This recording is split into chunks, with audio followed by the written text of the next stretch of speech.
All right, this is Rusty Davis's Schwinn Predator Freeform EX. I'm not sure if it's an 85 or 86. Good thing it's not rusty like Rusty's name. There's not hardly any rust on it at all. Anyway, it's gonna we'll break it down. We're gonna do a Salon 40 on the wheels. It'll get some new tires. I think I'm gonna go with some blue tires, blue brake cables, and freshen up those pedals.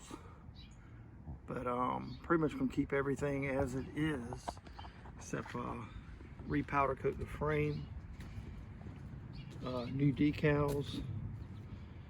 I may try to find a pad set, especially for the handlebars. Not exactly sure we're going to keep those handlebars on there.